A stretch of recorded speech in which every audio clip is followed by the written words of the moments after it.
your family. E nu e go ro ni san. Yo e la dia o. Ima ra we si de. Mami tari bia we si bala de wala na. Ima duga ifu, ima kiesi. Ima kiesi ja duga ifu. Iya wa bu be wi mani be ga ni ya duga ifu. Iga ere yen du mu wa pie. Iga ere na be ha me jo to ne na be mu je ki o be sinya be domu. E pupi ga se fo sinya domu. Ima ru we. So dem nu hia ya no azolo la ja woni sai. Gumeta ma we. Gwe no gwe me gwana o me ha o me be Nigeria ya fiare. Opa mo pa ni me wa me viande. Me viande. Opa mo pa ni me mu ade. Imu ero na bia be wana. Okay? Ina ye bene. Okay? Where have you wearing right now? Hey, better, hey, better, hey, better, hey, better, hey, kita, no, ye better, talapa. Oh, how is you? Oh, how is she? Oh, how is she? Hey, kita, no, ye better, talapa. Oh, how is you? Pararararang. Nitafo. So, if you're going to answer, better. My people, they don't cast to everywhere. Don't cut a message to Iyore One of Paris, Philo One of UK. Message to Iyore. So my people, they say they want to open secret or they want to open yacht of Mommy Philo. So she don't finally come out, come talk to people of Ewesi. So if you don't say na Ewesi, you for come. I bet make you share this video to the rest people, make them for see. Come here. And if you don't say you know anybody from Ewesi, kindly share this video to the person, because this one I want, so this one na bomb. This one na bomb. You know, say anytime when this woman show for live video like this, a video na bomb. So it don't talk and say when she dey village, person will not get papa, person will not get mama, no know as a life be. But nevertheless, she not thief. She not thief. She not thief person garage. She not thief person saw. She not go person farm go thief anything. But the only thing you want to say, she friend this one, she friend this one, she friend that one. But that one are fine. That one are normal. Based on saying now wetin person get, it they bear wetin no get. So my people, now the video of today be this one. No need to talk too much. I will put the video for now. Make una watch the video. But if you know say you come from Ewesi, I will love you. Make you share this video. Make you not forget to share this video, because this same woman, she bring her own daughter come Europe. Her daughter come born, give her daughter documents. So many things say about this video one I want watch. Ewesi people, Philo is calling on you people for you people to come and listen. You know, say for this life, everybody must get negative and positive side. So if you don't say you know how well, make una come drop the comment for the comment section so that we go still know. If you still know how for the good side, means you still come still drop the comment for the comment section. So I go happy well if una share this video to una village people when she call to Ewesi village people. Make una share this video to them, because when I share this video, make this video see go meet Iyore. Say Philo don finally answer her. So my people, thank you for watching. Make you not forget to subscribe, turn on the notification bell so that anytime I upload new video, you'll be notified. I am your humble girl, Africa Blog. Stay blessed and I come your way again.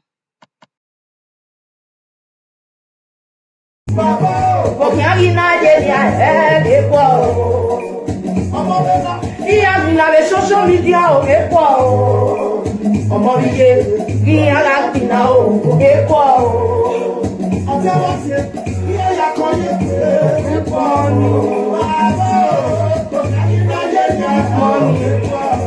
Mama, long time. I'm here, long time no see.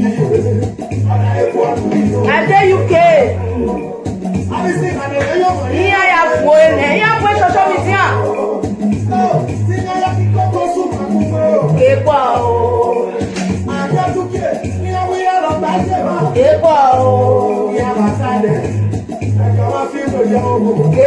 More invite people. I want to talk to some village people from Ewesi. Mona invite them.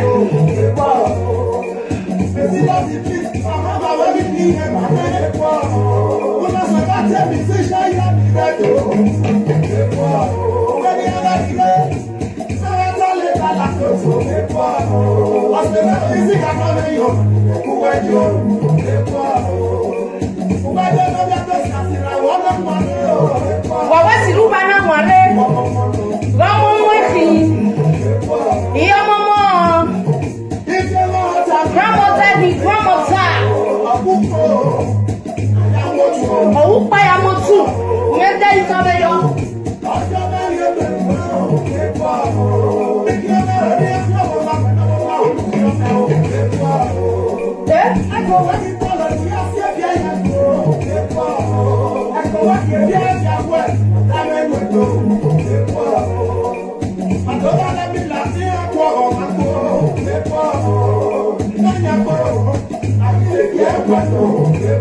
Yes. Why me pele me. So I beg, Mona invite away some people for me. Some of them. Have you governor? Have you governor? Man, you will be your one or why inviting me while I will. If you will see now, if you do ya Ericana, it's me, mommy, Juliet. Please, who be Juliet now, darling? Juliet from where now? You take my number. Call me later, beg. Yeah? Call me later. I bet Mona invite away some people for me. Some of them. When they jealous. When they do anyhow. This thing when I want to talk so. Not be quarrel. Not be fight. Not be curse. I can't curse my people. So I want to tell them. Where Elnia Idere. Because if you're aware. Not we no face away. Who don't know a video now? What are you doing? No ya we no face away. Who went on Zagbon on my way? Agmo yari we bona ima do gwaligo. Ewe boye no ge eze. No riri se wa ikwene. Usa unwo ukemuke no gie weze. So if you're aware, all finger is not equal. Thank God for my life. If you was ya when you don't we okorion ya fe o ye na me we ido kwagbo ya kugbe. If you was ye so ni lelijore. Iyan ni lelijore, if you was ni lelijore, e ki an kuku ana. Understand me now? So ihon wa pata we ya mumo ni san ladian. Oni sani my dear sister when mo la dia gume tie no ba me la dia uno bi jouer no ba obi jo mi yere na ye like na gbe agbe me yese you understand me now ekenu na gbe me yese ekenu we na adie dogu me buan u we gbe me yese be family wa so I won't measure the family, you understand? So let me just cut my may I call my number for you, may you call me. You have to call me. If you not call me, I go send my mother people to go and meet your family in Nigeria. I hate be now. Walk pa bien when I sag mo kai. Or where walk pa we va bien, okay? Go make at your number men when +44 740 47 25 270, which is London number. +44 740 472 5270. That is my number. No we jore kiani. Na papa wa gan ladia mo nwa. Omi ameze na ladia mo ni sunwa. So who call him? Mama na call him bona tie ni jore who can viewo. Efe oya wi meme iku kwana. Any via wi ma any via we sino ile li jore ne. U wa buku yero. Ivia we sikana. Imabu yokoriomo. Ivia we sino ile li jore. U wa buku yero. And u wa yabawo. Unta kin. Mona call me with this number. Oh, if you not call me that girl will report me to her sister. If you not call me, I will send my mother people to go and meet your family.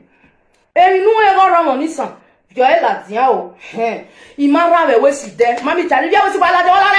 Imaduga ifu ma kiensi. Ima kiensi ya duga ifu. Iya wa bu be we mani be gani ya duga ifu. Iga ere yen duamu wa pien. Igara na be ha me jo to ne na be mujeki o be sinya be domu epupi guy self o sinya domu imaru we so dem no hia ya no azolo la jawo ni sai gumeta ma we no gbe me gwana o me ha o me be Nigeria ya vian re o pa mo pa ni me bo wa me vian ade me via de o pa mo pa ni me mu ade imu ero na bia be mana okay ina ye bene okay where have you wearing right now better me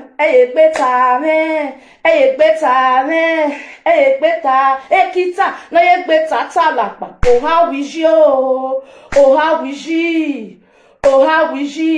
ekita na ye better talapa oh how is you pararara nitafo so emi opanu ata we gbe ma gbera we ere ni na rewe si ni na sofa imera meje wa mele nu defi agbon je u defi agbon me ni u se wa ni obo me ata iye nu kokomo ata iye nu imara one day imadu ma guys imadu ma meze imaju gbere ya fu guy emi no go eta wo ke friend on on what awero ivere we emi no mame aya dem veki so nu ya egwe jess ima oni ni amwe ni na mwe ni live Nigeria ina aditali ina do ya wa woma ina ya gere ina ya bogwefa ina ya momore ina ya red passport fully girl you are foolish you are idiot we not tell any who amu oni salaja police sanu amu ladian do sanu amu ladian we tania we amu money salaja ibi owo we viole yakwa. I too love you, this woman. Thank you very much. But see, and I might be cocheti. Grandmother who have you Onisa. It's Sarah Onisa, my sister. Who miss her? I'm your viola down well. Now God will punish you. I just because of your sister. I just say I give you small respect. You can't tell your sister to give you my number. You want to call me. Why am I talking to Jore? Why am I talking to Jore? And Jore walking up boy. So am I swear anywhere right now? Why I call him any year we see no read the by Jore ne? We wanna go your ba no your ba wa be kin. Your ba betu. Your ba fue do your ba boetu ba ni aka Ivia we man oro me bukwana iyo kori won ike wa na ate ba makan ovia we sinoro me via wa no elele ivia wa me la ja don ya lele no ivia we sino lele jore no ta we bi mi atara erenita imanku gwegbon wa do fi won li sale do fi la ja my beautiful sister bele me iye pin enye mokin udere imagba ko sheti ru dan we ma ya gba gbe no won me hawo wa ya vi were oni avasi ni ade no ya vi were we may so we may in Nigeria. Ye ba enwame. Cause e pure na o bi yen sebema. Agbela me gbe wujime. Omo pa ni me wasi ali wa ya amwere. E o imosto mwe. Imosto mwe na amwere. Okay? E boni yo me ima bio me gradisi ne. You give me a passport in na baba ni na ya amwere. Ani o wet me. Oh wet me. Okay? So don't just talk rubbish in my back, okay? I just say me I use this media can't talk to you. Ihwa. I when you know my man, I am proud. So my own, I go use and say proud for you now. We like Webo. That my daughter was 5 years old baby. We like Webo. We like Webo. You not see her. Oh, I not introduce him. Oh well. Shut up. Shut up or boy. E shut up or agbo o rita de retire ti we shut up or agbo gun agbo e ajale la agbo e ya block we na wa mi ma gbon so oke wa de ve wa fi an we de ne we wa de wu o ma ga gbo egbon na gun e de wa sun we de ne we wa mi ma gbon fi an so oke e rita ime de rita a so ma o kin iba bo la we gbe wa fi an wa de ve wa sun olokun we so kin agbu e mo no ti bo kin agbu e block e bono re we si metie no na okwa ko agbu e me block am ogun agbu e yes go to another person yes me I delete am ogun agbu e yes okay thank you sir thank you so I dey talk my story why because the person said he wan come bring my nyash come out. You are on the home show. Okay, I understand. You Not the shame. Now you not the shame. Shame not there your eye. Joy. Shame not there your mama eye. Not there your papa eye.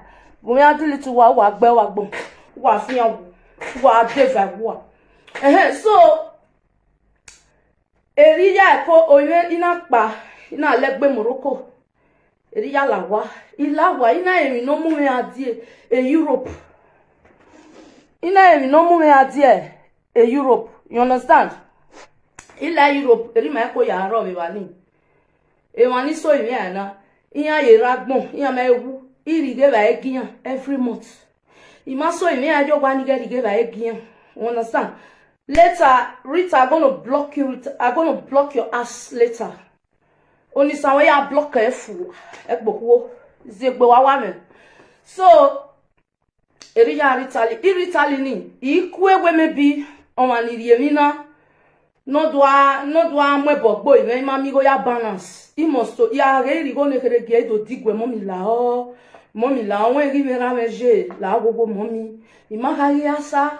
Viene kwa madekiaza ikaziakiaza mommy ya kwasa siso bive o ma no we introduce me no ibe momona yime kenileri yime rameje okay e worry eri ma ya ro so we lewebo ni tama we ipe ile madan ya bo wa no kawo why because ima da mu ya ri Nigeria we ke Nigeria de yimo wa yime one room ama we ni bo I rent ya rigo ni no mumere ibi awo gwa me ya rigo ni no mumere ibi awo gwa me iri ya bo gwa me first house.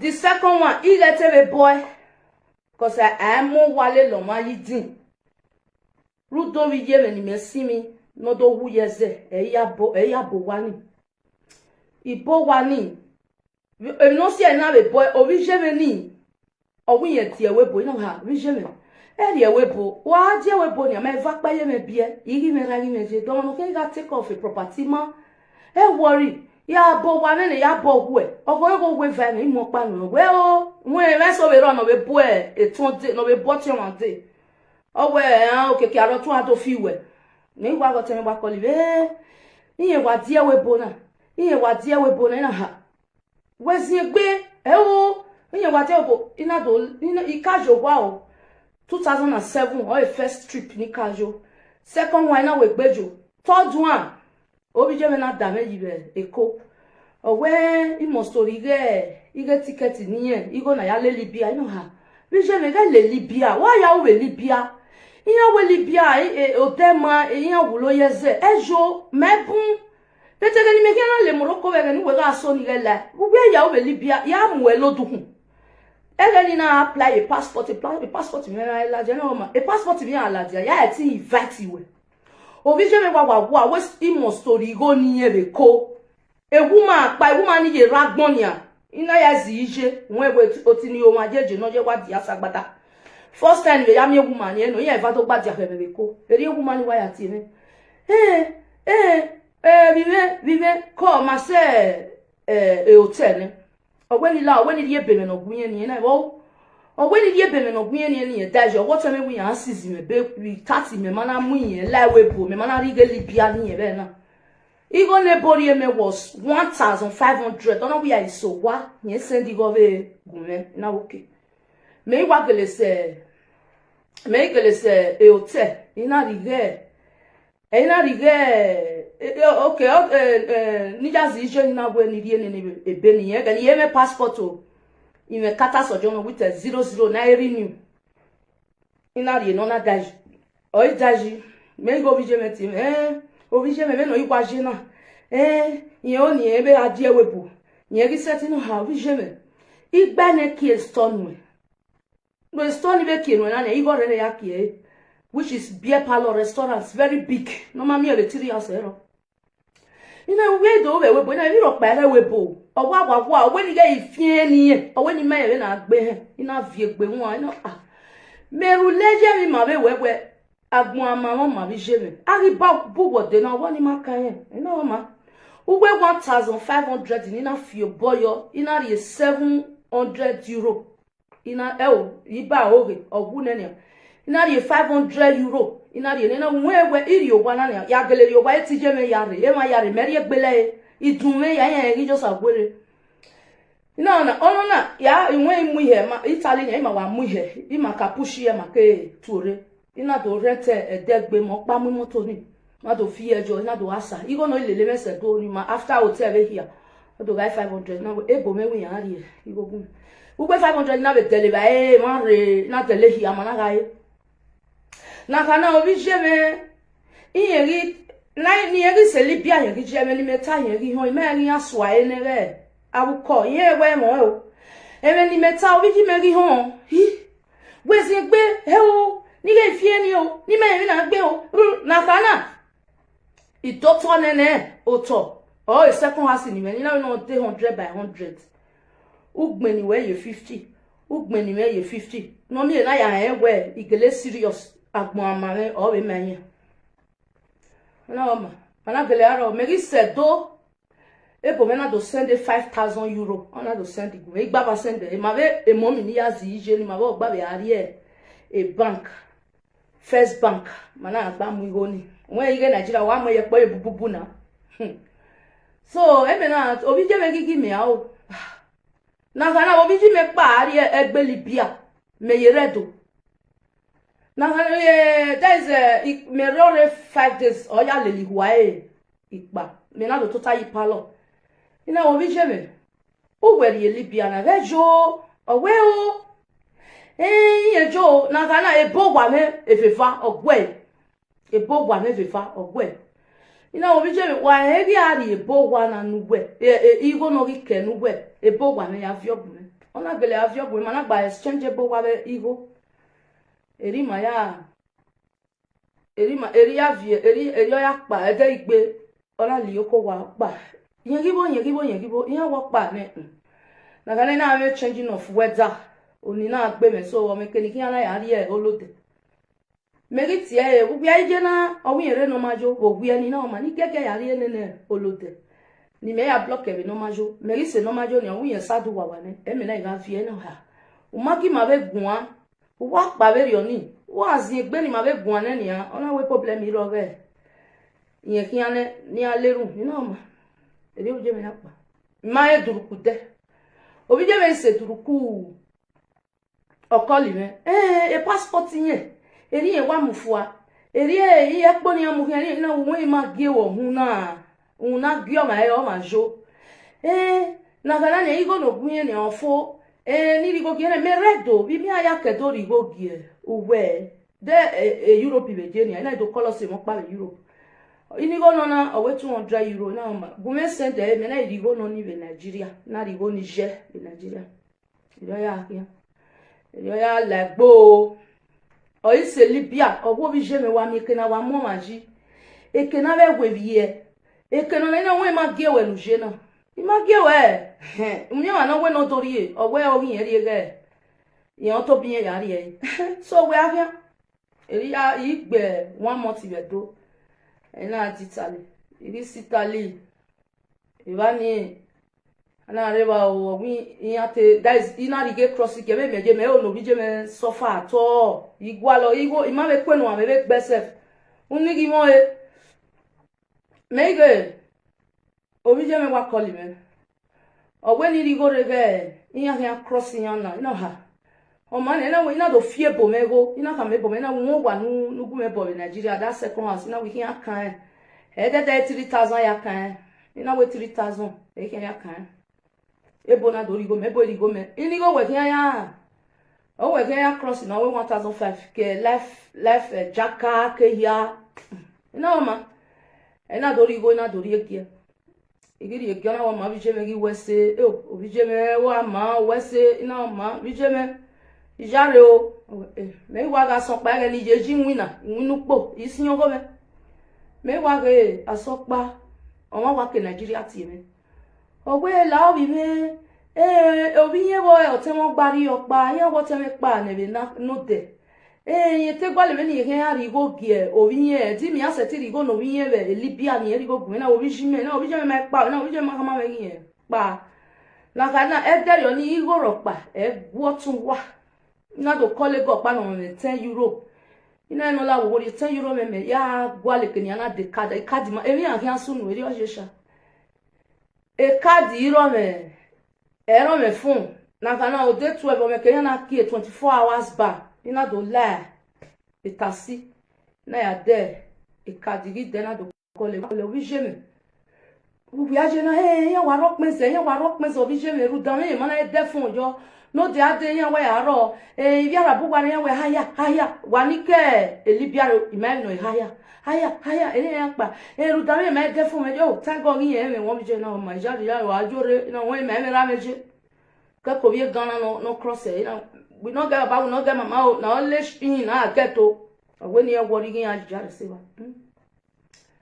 ena kana ri duke o ni tana 2009 cause again I no gwen na o ya me de gbe tell me story na so una de gbe tori no me te ni ohun agbu e wa bi jore e bona mu gbijoro ohun agbu e wa ni ti e bo me ma na si no we ni shut up e bona mu gbijoro ohun agbu e so e wa ne ina ira fe yan pa be Friday Monday ari hon otu ene awe okono pa Libya more than 8 but so kara yeze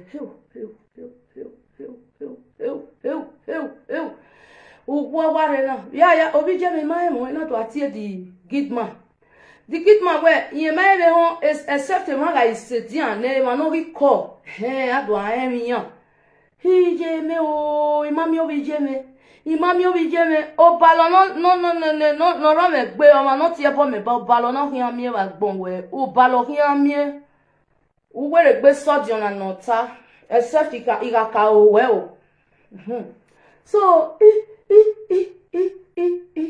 mi obi je me e ba ri mi obi je me se we obi je me ma rock me ze ne o alerun since 2009 me were gbe mi o only na ya de kobe Iwani oko ya bi o me ha on me 3 children obi e dagba 18 years vedero thank God for my life so anything ukiya give nothing so how we dem negi sunu 2012 a passport in na do Latin 2009 12 a passport in Latin no ma this a passport in Latin yet is so we in Nigeria igba 12 years yo wa 12 when on me kwa na me jo kwa ma momore uri go gijwe wo kwa 12 times years in Nigeria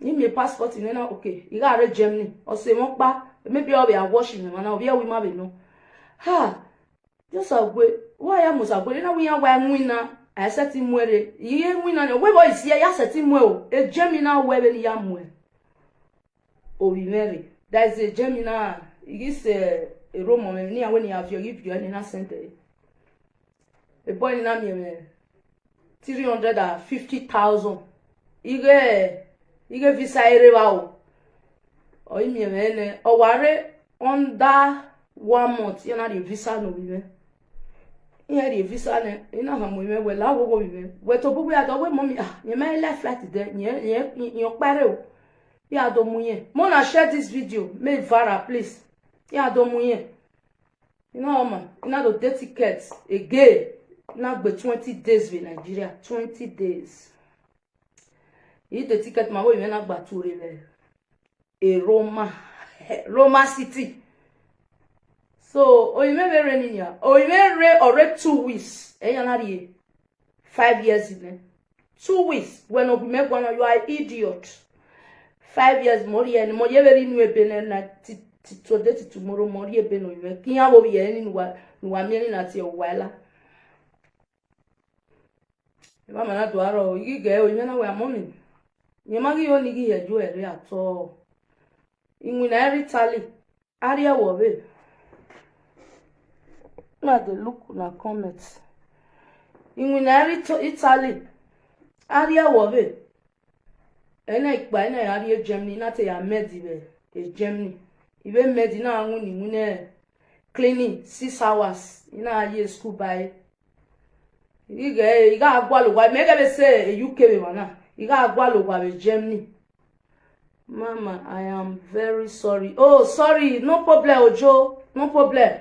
Cause if you we see, no tell me no ma buy when it time. If you had the story me once you know why subscribe to my YouTube channel. So that why down the hear me no soon no bon. Eh no we me we me. So it's a Germany, it's a Gualowa. Imami owa, cause a Germany no e resist yanki.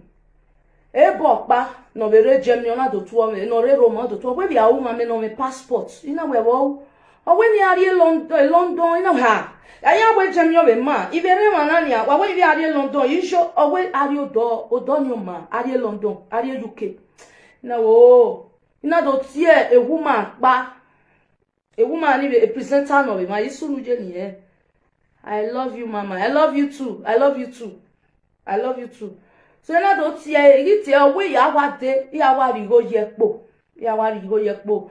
Ya me like 1,000 or 1,005. Me no we me die a UK. Mama, please. Talk.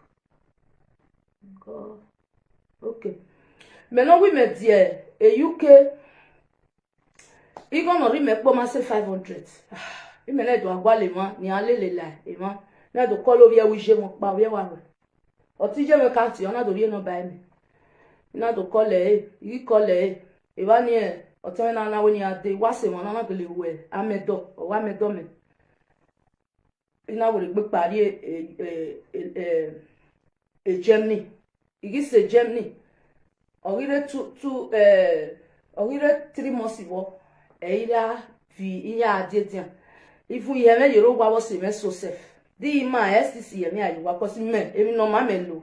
A form no quite gay 1 more you toy back. Cause my home, okay, why you say no more. Oh, what me, we no come on, they want. Or we want a mere way, Maka, me, boy. In a way, yes, why? Because really, Bemeji, ya, wouldn't name Maka. A poor woman, I take back when you're. Oh, wait, me. So, ya, Maka, 18, silo. Ona woke owe slippers ni gba ni ya makana yes na ma kun wa do wa e wude erere ya so e wa ni ya jeje se dian o teme na mo be dian very nice always better ni ku ni na wo ne ise wa na we igwa kwali nwuna na owe ni e wori mo mi owe ezemu na to kan mi na we nwuna me do nwuna ni me nwuna de igbo sayese igbebo yese 21 years ni gbe ro mi ni e salon ya ajo me ji mu ne fabrica de or iya anwi na be hotel ni na gwapedi my we de my experience yin se mana eri ya gele ya do ri me ge o ten na we yen be ka bo nwi na yen ma be won aro parpa bet ni e wori ya ku color tin yo pa na o gele do color si yo pa me wa ri church e do pa ile le la wo ten ri church na o do de kun bi e wi ma pa o bi e we si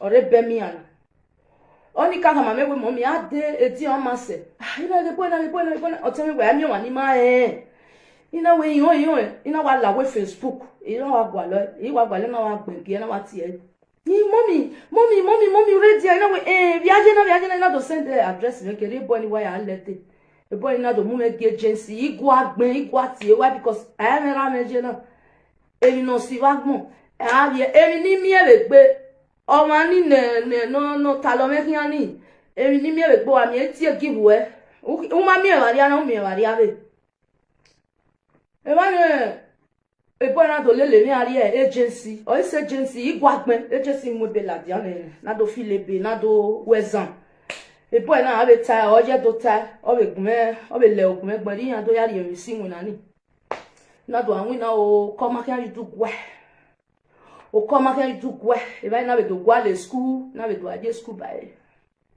o ko ma kian du gwa e ba ni na do a igwa kian so lucky na do de ba osusu we mana cause iki akari mu igo ke Europe re ivie Germany iya ya rigo me for 3 months cause when na je school ni na ina ngune 6 hours iya na be ya rigo ba me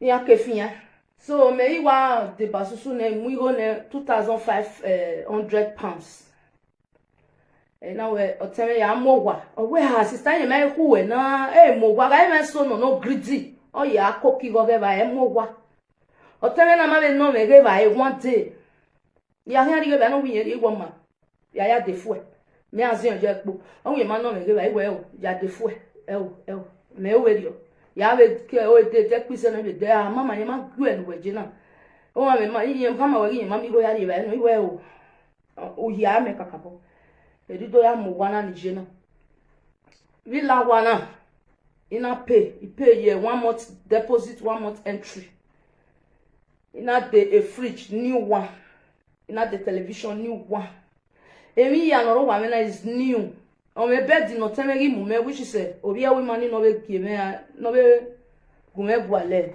inwina o do me bed me sorry ni mame cause ni ate ya vie no bet mi vie on do mo e bed me ona do mo e microwave de by pot of ba me cause o wa be din wa mu mi ro pa wo we on do mo me so ige bed ni ya kinwina re egbe ya ahia me na ha o ma be kinwina re no de gbe to lo ye we bed ni gbe na do kole ma pa do gume de bed pa very big wa mi bed me ni there is also ya mo ma wa e bed ni o boru 5 or 4 mo pa wori e yo wori e we ko si arugbe o ye na mi massage understand na awu na ri enyo fun egbe agbon na wa re enyo fun egbe so if no way ya me la emi diana why because even the man so wo iye te ma gbon iye te mi no ma ya i make sense iye te mi no ma ya wo emi na ni ka una gume ban gume be le de na umi o anu tie no wa gbazi o rude in the name of a record on emi no gba ma mi e ma ni le lijore uwe ni no ha mi jore we right don ni no tie bonera vi jeni ijore me problem but wani wa ki avio be boni e boni o ki apapa yu wa fe ya gbijore gun agbeso ni if you we me so ya gbe bad comment gun me ya kama me we mind your business what's here ijore aria no wo no robo dota maybe opo ni yan wa da fun e gba we mi o to ba me o gbunu je agbon tan wa gbon di mi emi no gba ni kian o bi anu ma ni we ope se a sisu wa ebe go de eyi warugbo fema wanibia wesi so no me ni wi ya sinya wa do agbi me ni yenu kokomogun a ma gbagbi ma o wa ti me be fe yin me ra meje o beto ri me oda fi ayu wunya obi oda fi ayu go nya obi egu ayu wunya oni ori me awe le na gbe be vie ima ku wa ni ke gun ave Facebook na o emi dian ima egu wa gun ate understand me na so anybody no really we emi dagbe ma wa ma vivie we si me na we dada wa igevele gbere wa ni okwa kore wa emwemwe no tipore wa olokun na we sire wa ni ogi ma wa eso wa we nya ya o ya ta wa ateme ati sie but ima we ni ti ta wa we ugwa wa bere me wa jealousy me o ugwa gbofu me koko na mi eme nunu na ni meri eri agbon na imeri ya egun a so fa me teme dan eti agbo wu ya ike la video iri oru ewu me na unu me na e ya teme dan unu me na ya teme no ma we na ri oru ewu me le koma eri ari eri nunu wana okay so anyway to kere have a story me o if no say na be type and because of that useless girl no ya tame otin we ni ru enwa le gbijore e fancy jore yin yo ma wono na obi jana ha me we egwu ijo ni kokomogbon le yo yin like egbe mi no uni e wa no bi shin seti we no wa ri oge mi ni unu eyin so it may when it is stupid that was there so why when it is stupid that man everybody with your business okay Una re video ni u wo ovia we si u like quick out, pack your load and go. Okay, ciao, tschüss, arrivederci. Rien. We shot to have a way better, man, like him, invite him. Okay? Egbe wo me dokpa ma uwe mari agbon. O si no na damene lo be Monica na. Wo wa di agbon e dokpa wari agbon. Wa hin ave gba, a hin ave wu e dokpa wa hin ave wu. Why are you people disturbing yourself? Why? Awa te kara mu gbize, amari mu. Aka no wina, eri epe gioma. Ya te kawo se mohin, udoka wo keke na wi ose we. Everybody move on. Na do abama oge, na do amwe bogbomo, na do atoge, na do rekodoma. Ohe gioma ne mi logo wa, ohe geri. Ohe gioma no me opinion no me yo, no zewe kumeti oma na no mumori on soto. Ohe geri ti anybody. Iye ta ye live video me, uno hian tie me my sister tie me, I rekodoma and ibe ni nyoma. Avesi ni ave de no me akomedi, avesi no se fu we oku na wo kere. Enwa salo boy enwa be. Emi no ma mie ba gbon wa ya make sense.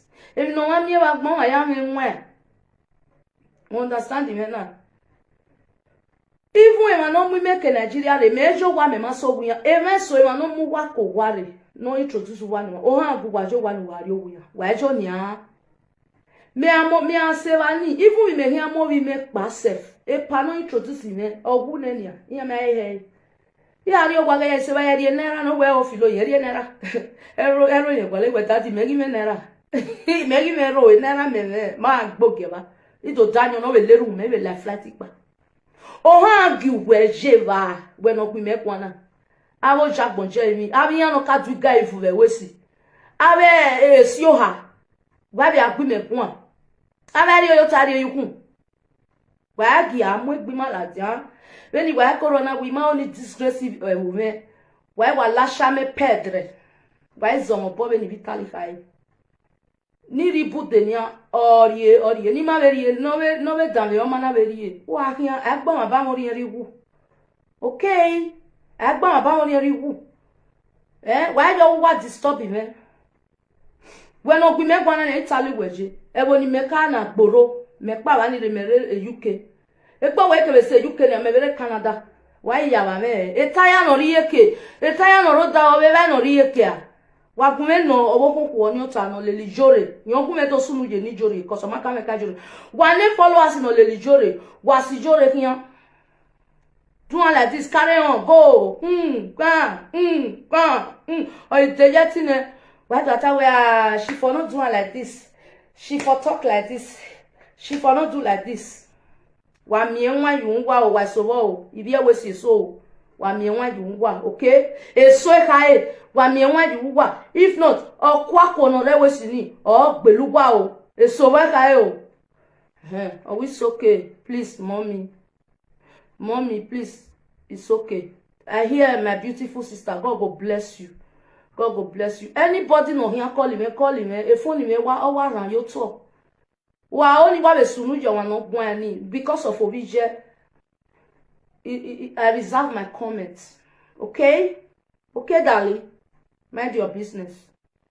Okay? Ubege inwina du we no. Uwe inwina gbe aga imu. Inwina we Nigeria for 36 years old back. Ije we bi wan. Ije winwini na ma ije weto du we no wu inwine ebo vieni kwa quanto costa omuwe wu wa to so abo ade ba wa ekeni wa ta senata but ameve ni gwana na ameve on yo ma but if women na eve no ameve no la dian wo ofun egbede ha ko gbe so meri mi ameve so iwa le mana ha muwa we ma eva paye me bie mo pa rike mo pa iye ko wo se na happy iyo ni a o iyo na partition do mu me ize o mo bi je me bi re Germany e bo pa na tie me owe lare o filo wo we ina we iyo e mo bi je me owe wa go e o pa ni obu ni no hi Me vate no do ni kinga gugwan owe la re o. Owu ma do wa Nigeria na we owu me passport na we owu mo na we owu bere rent we mo wa we be mana na we we wari o yo otun be bie na we iyo ni yo ibe pa o bere 30 minutes o bere ibe pa ibe okedo fo iyo ni gi fo ina ri o bo ma we na we pe mi no ya me o iyo cause iyo e ma iyo gbetin. So because of you will be fool. You will be idiot. You will be idiot fellow. Where do I be many yen kokomogwa? No de. Money je pass ya 1980. Wa 1980 to ya gege na. We ni je koko wa no ga dwiga ivu be wi ma bodo. Egbegbe wa ye me la je wa ye la ugbere ya dwiga ivu. U wa ye lu wesili ya mo giere. Where do I be me kwa? Emetantif wa unwe o my dear sister. Eki agbele la jare Facebook o bagbe. Ko imaye sagare ibute yare de ba to we ne gani kai o we agbontimi ori yen mure. Agbontimi yen mure o. Veni meje ne to we ibute kere ribe me e iriere. Imani de saga ato. Mana ote ke no we saga ko ya gwe we saga. Umeje me no ya da yibe Nigeria. Umera le no ya da yibe Nigeria. O imere Nigeria. So mana o wo ke ko wa ni obona we iya na ke no te we saga be iya ma we saga. Zebe okpo wa ni na nwa. Zebe mi na ma me ni gwe. So me ado awe rubbish ni. Oye na mi ge mi na e wa ni me ni me gwe ni. E mi na me ma wo e. Understand? So my dear sister, no cry.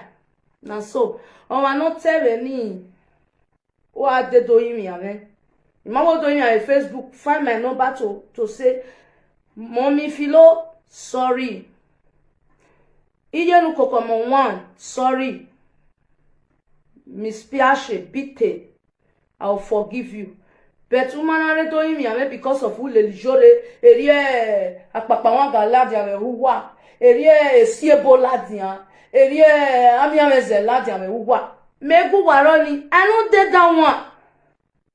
Okay, I no dey. So, wari agba we na be kujore gwan. Emi no wa ulele o si e na gwan. So somebody ameke wa dey emidian o wa to agbunu je e ma kara be agbontan. Iya jo ni ma we ni wo wa re ya igbi agia. Uso ya we do gbigbi agia. O sa ye more bu se no so ya gbigbi agia. O ga so pia e ba wo lowo ozo be wo e. Uso mu ma re do gbigbi agia. E ti ma wa mu e do vere ni wi gbi myself. Ibi Ghana na iya gbigbi agia be wi ma. Ma ri gbe fi lo gbiyan. Even Ogwera me the Republic, Ogwera me no kwa no bijeme, the Republic le. Wukbe ekele so me ga jeni. Ma le wa gbera Ogwera me no kwa rebe, ma le wa gbera ma fili gbe gbiyan ya no ri siga mo bo total ni. Vi me da so ene ni wina ni be vitali me ga o ene jeme, bona mi wina sa lo boa. Hi jeme, a to se fo pwe. O wani ke wana ya sewu, wana ya sagbada eso wo enya ya wana ya sagbada, wana do ya sewu, sagbada se Facebook. Ehwe momo aki wage hwe amuwa esowa o enya ya. God bless you all. Let me put some music and enjoy myself so that make the tears go back. So wala wo why you wa disturb me o. Ima disturb wa. You know say na be sunu job and we if here we see so nu wa enge nu wata ihon Iwana ede marere su iwana no ka be si iwana. O marere su e mi ni mi wa gbon no. Ede no be gusa. E ma we gbogbo nje. Ya le pon me ki owo no ede gbe o. No le no ame la gbe mo. Yale pa me que wo no ede pe o. Dije no poco mo na ere no me ya pe mo. Wa dije no poco mo. Me no o Madam Philo no re UK o. Mo ije no poco mo. Maintenant, Madame Philo, non, yes, oh, my beautiful mama. We love you. It's okay. I love you too, Ojo, Prince Ojo. De vous send la somme I hear it, baby, I like to know. Madame Philo, Madame Philo, oh, no, there we go. He met all you west, baby, not when they were on they were on you. I love you two people. I love you so much. You know, come on, Yale come you will not let go. You know, come on, hey, why you know, come on, no, Madame Philo, no, you go. I love you to joy. Moi, no, come on. Well, no, Madame Philo, no, you go. Avec un ami m'a dit wa pas vous voyez peu avec un que na me la na so boy que na la tian wa na ni so boy avec un que na me la tian na so boy que na la tian wa na ni so boy avec un wa vous me fier Madame Philo me dit que nous c'est le bien que pour bien aller mais vous savez que c'est elle nous est là là où ça vous que nous on a essayé de tout attendre où vous savez et va y avoir une fille au moment où il y a Mrs. DJ Mameo ami télé on y avait on qui noté ọ̀nà òpònà pa pẹ́nẹ́sì èsì òpònà uwe wà ní kùsẹ́ náà tó tẹ kùsẹ́ ọ̀márí ẹsẹ̀ bá ìpàmà rẹ̀ pàdé o ìtẹ̀lẹ̀pẹ̀ ìyáríàwé bàbá ẹnọ̀tẹ̀ ọ̀níyáríàwé o ùpẹ́ 1989 èrì ọ̀nyẹ èrì èmi yẹ o bàbá. Wariye no kokomo, no, Madame Philo no UK.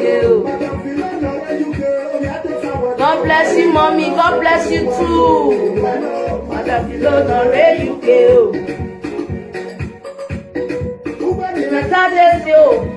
Madame Philo, on a told you well like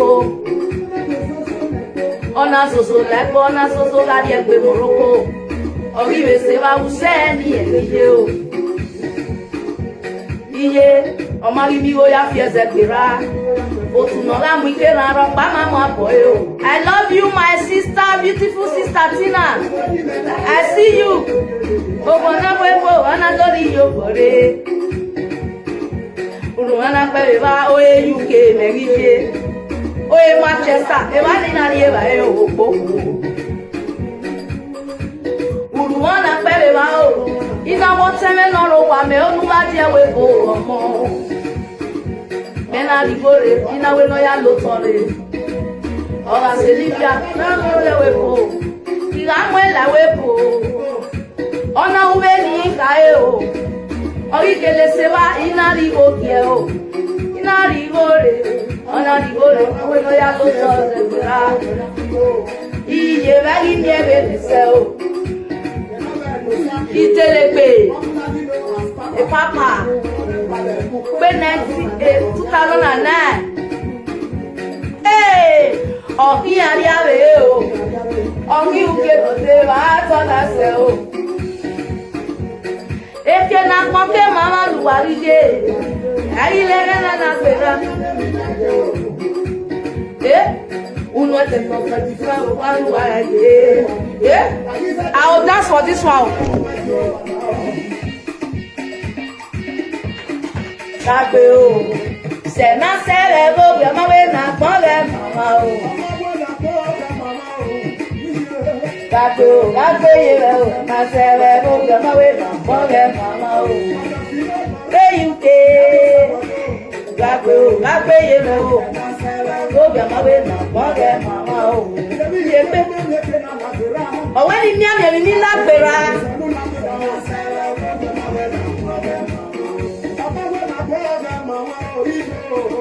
Gagbe o. Na sere go be my way na moge mama o. Hey UK. Gagbe o.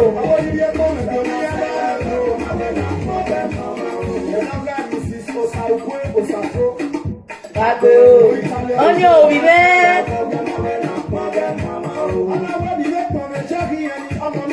Oni o wa la me.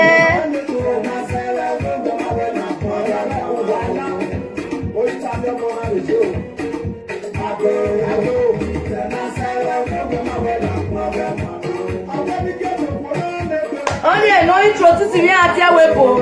E Julie of Yasokie.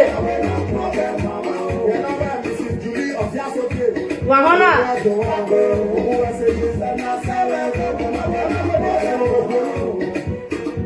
Oni no happy me mana.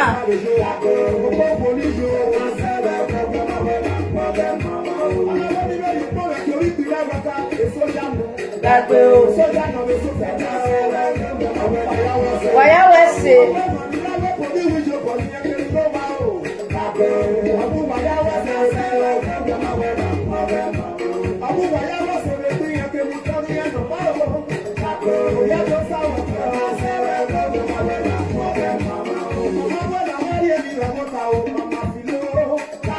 The way for you.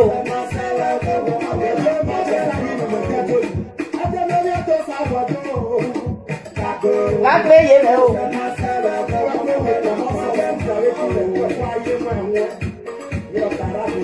Gagbe o. Thank you very much, my people. Big things. Yes, thank you, my people. So, on mani no go anyway and have your money saladia. E madan ni pe na. O ware ore UK mo. Understand me na? O ware mo. E gbe oko me ya jowa. Ikian. Ikopa yo we kian ri ekiosa. So you make crocroach in the cupboard. Ya won sa. Dosi. Makari enu e. Ina bia won sa. Uzi gbe ga sa. So ogo jinoro imarade. Yoji.